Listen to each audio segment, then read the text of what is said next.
Halo Sobat Dewata, selamat datang kembali di channel ini. Nah, kali ini Info Dewata akan mengulas sejarah Pura Luhur Candi Narmada Tanah Kilap Denpasar. Namun sebelum lanjut, yuk subscribe dulu agar tidak ketinggalan video-video menarik dari kami. Pura ini disebut Tanah Kilap konon lantaran di lokasi tersebut tanahnya berwarna merah yang dikenal sebagai Tanah Legit. Lokasi yang sangat strategis berada di wilayah Desa Pamogan, Kecamatan Denpasar Selatan.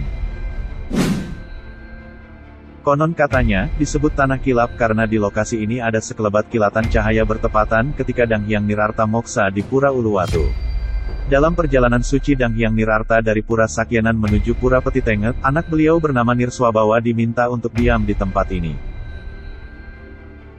Dari Pura Petitenget, Dang Hyang Nirarta menuju Pura Uluwatu. Di tempat itulah beliau moksa. Bersamaan dengan moksa itu, kilatan cahaya jatuh di Pura Tanah Kilap ini, dan anak beliau ikut moksa mengikuti jejak leluhurnya.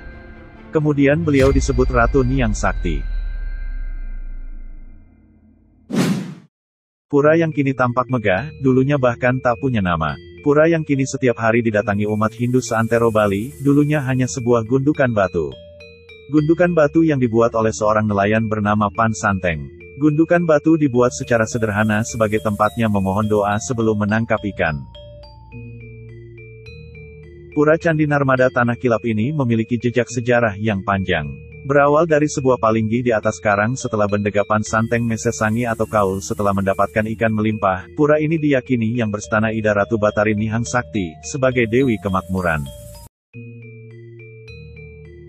Dikutip dari situs Denpasar Kota, dari penuturan pemangku Pura Luhur Candi Narmada, Ida Bagus Made Sudana, sebelum berdiri megah seperti saat ini, Pura Luhur Tanah Kilap ini sudah ada, namun masih berupa pura sederhana. Sejarah pura ini tertulis dalam lontar yang ditemukan di Geria Gede Gunung Beau Muncan Karangasem. Adapun sejarah dari pura ini, seperti yang diceritakan, pada zaman pemerintahan Kerajaan Bandana Raja, di pesisir bagian selatan Pulau Bali hiduplah seorang bendega atau nelayan bernama Pan Santeng, yang sehari-harinya hidup dari aktivitasnya sebagai nelayan di muara sungai yang menghadap ke Laut Selatan Bali. Pada suatu hari, ketika sedang melaut, ternyata Pan Santeng sama sekali tidak mendapat hasil, dan kejadian tersebut berlangsung selama 3 hari berturut-turut. Akhirnya pada hari ketiga, Pan Santeng mengucapkan janji Masesangi atau Kaul, jika mendapatkan ikan, maka dia akan mengaturkan pekelem dan doanya pun terkabul.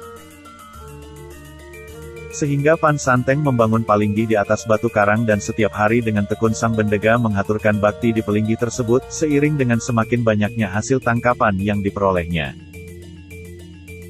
Hingga suatu hari, Pan Santeng mendapat sabda jika palinggi tersebut adalah tempat stana Ida Brahma Putri dari Patni Keniten yang bernama Ida Ayu Swabawa.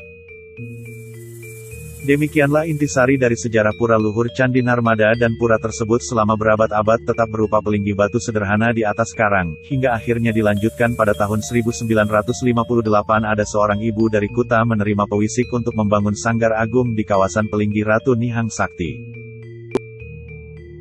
Akhirnya sanggar agung dibangun, dan lambat laun palinggi tersebut semakin banyak dikunjungi masyarakat dari seluruh kota Denpasar maupun dari luar Denpasar. Terutama oleh para pedagang dan nelayan, pura ini menjadi tempat untuk memohon anugerah. Seiring dengan perkembangan zaman, secara perlahan, pembangunan Pura Luhur Tanah Kilap semakin berkembang dengan beberapa gedong dan bangunan lainnya mulai dari Balai Kulkul, Palinggi Ratu Gede Bendega, Gelung Kuri dan Peletasan, Palinggi Padmasana, Palinggi Meru dan Negara Segara, Palinggi Berada Rambut Sedana, Palinggi Penglurah, Palinggi Batara Wisnu, Palinggi Ratu Bagus, Palinggi Jineng, Palinggi Batari Nihang Sakti, Gedong Simpen dan Telaga Wajah serta Balai Peselang. Palinggi tersebut berada di utama mandala Pura Luhur Tanah Kilap.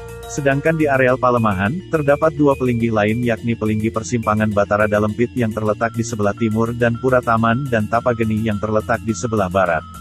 Palinggi dan pura-pura yang ada ini adalah satu kesatuan di Pura Luhur Candi Narmada Tanah Kilap. Piodalan pura ini bertepatan dengan Purnama Ningkasa. Selain itu, pura ini juga menggelar piodalan saat rahina tertentu seperti Saraswati dan Buddha Cemengklau, piodalan Rambut Sedana. Di sini berstana Dewa Kemakmuran, Batari Saraswati, Batara Sedana dan Batari Sri. Nah Sobat Dewata, demikian ulasan singkat mengenai sejarah Pura Luhur Candi Narmada Tanah Kilap. Terima kasih sudah menonton video ini, saya Ambara undur diri dan jangan lupa subscribe channel ini dan dapatkan ulasan-ulasan menarik lainnya.